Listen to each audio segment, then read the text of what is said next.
प्रियांश आर्या, वैभव सूर्यवंशी, विपराज निगम, दिव्येश राठी, ये नाम आपने 2 महीने पहले आईपीएल के शुरू होने से पहले ज्यादा सुने नहीं होंगे। और शशांक सिंह, प्रभसिमरन सिंह जैसे दोनों नाम आपने सुने तो होंगे लेकिन तवज्जो नहीं दी होगी। लेकिन ये खिलाड़ियों ने ना इस सीजन कमाल किया है, बड़े बड़े गेंदबाजों को परेशान किया, अपनी टीमों को जिताई। आईपीएल जो दुनिया की सबसे बेहतरीन लीग है, इसके आसमान में ये चमकते हुए सितारे हैं। इन युवा खिलाड़ी, अनकैप खिलाड़ियों के लिए एक तवज्जो देके एक प्लेइंग फिल्ड बनाने की मैंने कोशिश की है। तो सबसे पहले बात करेंगे प्रियांश आर्या की। प्रियांश आर्या, देखिए जिस तरह से क्रिकेट खेला है इस खिलाड़ी ने इस सीजन, मैच विनिंग के बाद मैच विनिंग पारी खेली है, 184 के स्ट्राइक रेट से 400 से ज्यादा रन बनाए।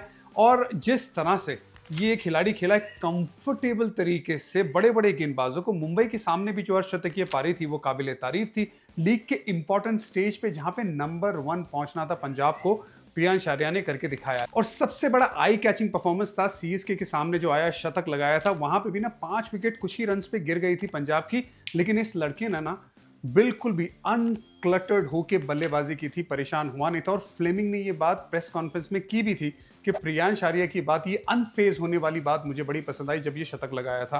48 चौके, 24 छक्के, जिस तरह से ये सीजन गया ना, एक बहुत ज्यादा उम्मीदें लेके आने वाले वक्त में ये खिलाड़ी आएगा। दूसरा खिलाड़ी है वैभव सूर्यवंशी, मेरा दूसरा ओपनर। 252 रन बनाया, 206 का स्ट्राइक रेट है।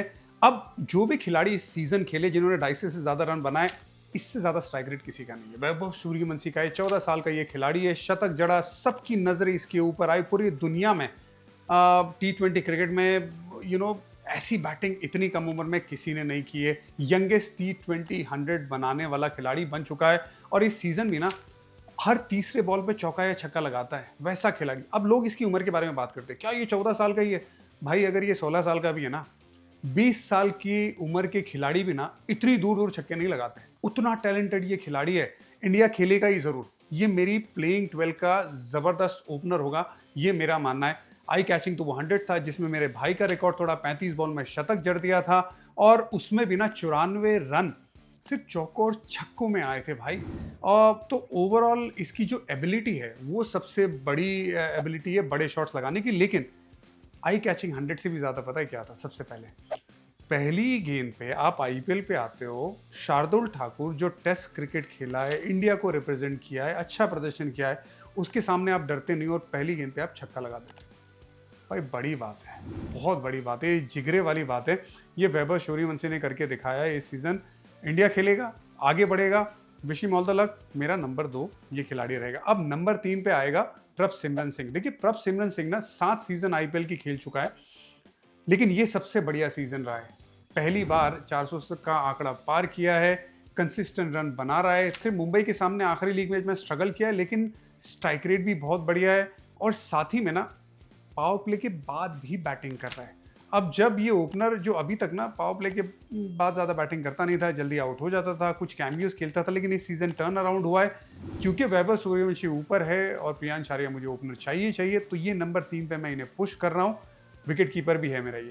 अंकुरिश रघुवंशी मेरा नंबर 4 का बैट्समैन रहेगा। 11 इनिंग खेला है, 300 रन बनाए, 140 के अंदर स्ट्राइक रेट है जरूर, लेकिन अगर इस खिलाड़ी को नंबर 4 या 3 या मैं तो कहता हूँ ऊपर भी अगर बैटिंग कराए ना, उससे नीचे नहीं, तो ये अपने पोटेंशियल को बहुत ज़्यादा बेहतर तरीके से लेके आ सकता है। स्वीप, रिवर्स स्वीप खेल सकता है। और हैदराबाद के सामने जो 50 रन की पारी आई थी, जिसमें मैच विनिंग कंट्रीब्यूशन किया था, तब समझ में आया कि भाई ये लड़का ना, ये इसमें दम है और बहुत अच्छा केकेआर के लिए लंबे टाइम तक खेल सकता है। नंबर 5 का बैट्समैन है नेहल वडेरा। 298, लगभग 300 रन बनाए, नीचे बैटिंग करता है, 153 की स्ट्राइक रेट से रन बनाए, 33 का औसत है, लेफ्ट हैंड बल्लेबाज है। मुझे लेफ्ट हैंड बल्लेबाज ना मिडिल ओवर्स में बड़े पसंद है, क्योंकि वो फिर है ना लेफ्ट आर्म स्पिनर को काउंटर कर सकते हैं और इसके पास वो काबिलियत है। पहले मुंबई के लिए खेला, अब पंजाब के लिए खेल रहा है लड़का, बहुत अच्छी पारियां खेल रहा है। एलएसजी के सामने 43 रनों की पारी ने सबकी जो नज़र थी इस पर दोहराई थी।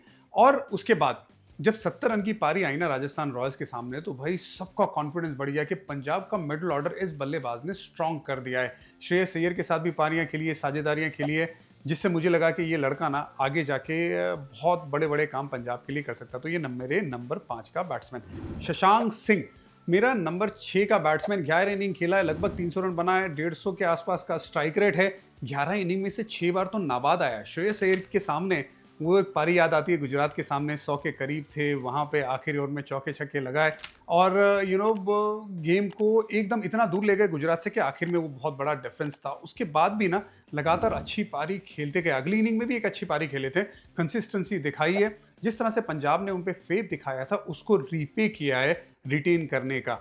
अब कप्तानी भी की थी ना एक मैच में, जहाँ पे थोड़ी देर के लिए कप्तानी की, हरप्रीत बरार को लेके आए थे, वहाँ पे उन्होंने विकेट भी निकाली थी। तो वो लास्ट में ना 10 रन का अंतर रह गया था, तो जो कप्तानी भी हैंडल की जिस तरह से, उसमें भी दिखाया कि इसके पास लीडरशिप क्वालिटी है। तो ये मेरे नंबर 6 का बैट्समैन। नंबर 7 नमन धीर। देखिए मुंबई का ये खिलाड़ी 2024 में सिलेक्ट हुआ था मुंबई के लिए 20 लाख रुपए में, लेकिन मुंबई इंडियंस ने सिर्फ एक ही खिलाड़ी के लिए राइट टू मैच का कार्ड इस्तेमाल किया है, वो है नमन धीर भाई। और इस सीजन उसने दिखाया कि क्यों किया था मुंबई इंडियंस ने ऐसा कारनामा।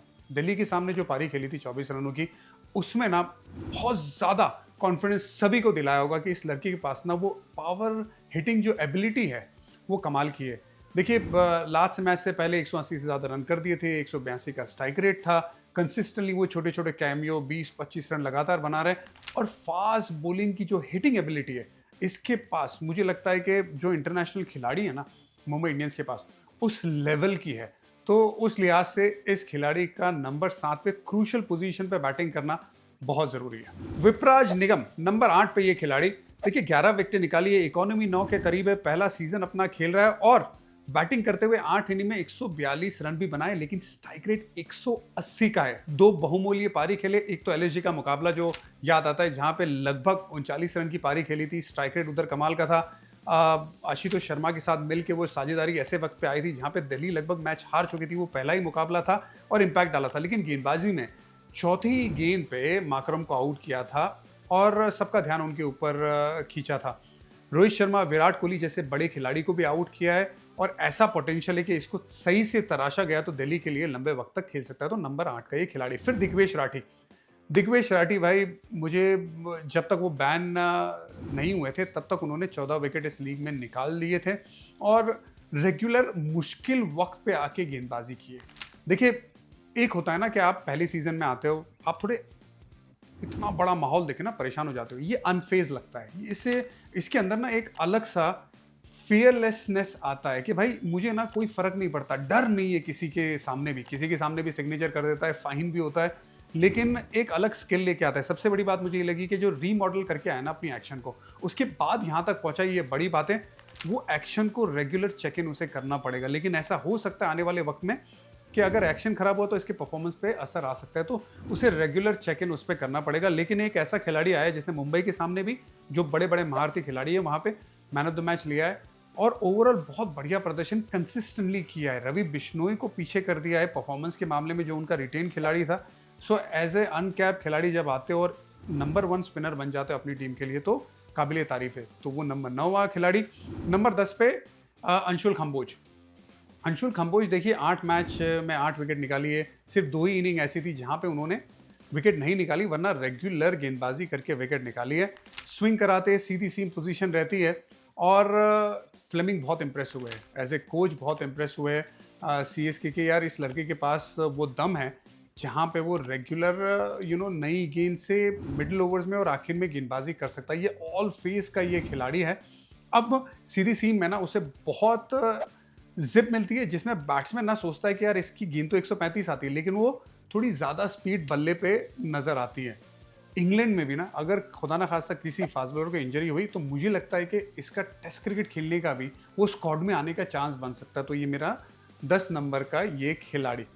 वैभव अरोड़ा ने 17 विकेट निकाली है, सबसे बढ़िया सीजन रहा। ये तीसरा सीजन खेल रहे हैं, लेकिन पहली बार सारे मैचेस खेल रहे थे। सबसे बढ़िया परफॉर्मेंस था एसआरएच के सामने, जहां पे ट्रेविस हेड को आउट किया था, ईशान किशन को आउट किया था, मैन ऑफ द मैच भी उन्हें मिला था। ओवरऑल नई गेंद से बहुत अच्छा ये गेंदबाज है, लेकिन ज़रूरत पड़ने पे आखिर में एक आध ओवर का भी इस्तेमाल इस गेंदबाज को आप कर सकते हो बतौर टीम। तो एक पोटेंशियल लेके आता है नंबर 11 का ये खिलाड़ी। नंबर 12 अश्विनी कुमार। देखिए अश्विनी कुमार ने जिस तरह से केकेआर के सामने वो 4 विकेटें निकाली थी, लगभग थ्रैश कर दिया था केकेआर को उस मैच में। बड़ी बड़ी विकेट भी निकाली थी, एंड्रे रसल को वहाँ पे आउट किया था। अगर आप देखेंगे तो अश्विनी कुमार का जो परफॉर्मेंस था पहले सीजन में ऐसा लगा कि इस खिलाड़ी को एज ए अनकैप प्लेयर वहाँ पे वो स्क्वाड में होना बड़ा ज़रूरी है। अब एज ए लेफ्ट आर्म गेंदबाज इसके पास बहुत कुछ है अभी आगे और काम करने के लिए। सीम पोजीशन थोड़ी ज़्यादा स्क्रैम्बल होती है, क्या उस पर काम कर सकते हैं, लेकिन पोटेंशियल नज़र आया। जो 135 के आसपास गेंद डालता है, ये भी स्किडी कस्टमर नज़र आता है। ये मेरी प्लेइंग 12 एक खिलाड़ी आयुष मात्रे। देखिए, आयुष मात्रे को मैं मिडिल ऑर्डर्स में नहीं खिलाना चाहता था, इसी वजह से देखिए प्रभ सिमरन सिंह भी ना, क्योंकि वैभव सूर्यवंशी, प्रियांश आर्या ओपनर है, तो प्रभ सिमरन सिंह को नंबर 3 पे बैटिंग करनी पड़ रही है प्लेइंग 12 में मेरे। अब वहां पे जगह नहीं बन रही, उससे नीचे बैटिंग कराना ठीक नहीं। आयुष मात्रे या तो टॉप पे बैटिंग करेगा या नंबर 3 पे बैटिंग करेगा, क्योंकि मैच विनिंग जो पारियां आई है ना, प्रियांश आर्या की आई है, शतकीय पारी भी आई है, बाकी बहुत मैच विनिंग कंट्रीब्यूशन की है। वैभव सूर्यवंशी ने शतक जड़ा है, मैच विनिंग पारी खेली है। प्रभ सिमरन सिंह ने कंसिस्टेंटली मैच विनिंग पारी खेली है, इसलिए आयुष मात्रे मिस आउट कर गया। लेकिन आयुष मात्रे का फ्यूचर बहुत ब्राइट है। इस प्लेइंग 12 में नहीं है, लेकिन आने वाले वक्त में वो इंडिया भी खेलेगा, कप्तानी भी कर रहा है, अंडर 19 इंडिया को रिप्रेजेंट कर रहा है, तो बहुत बड़ा फ्यूचर है। और वो भी इंडिया खेलने वाला पोटेंशियल लेके आया है। यंग खिलाड़ी है, 17 साल का है, बहुत इंप्रेस किया है। फिलहाल मिस आउट कर गया, लेकिन ये ज़्यादा देर तक मिस आउट करेगा नहीं। प्लेइंग 12 मेरी कैसे लगी आपको बताइएगा ज़रूर।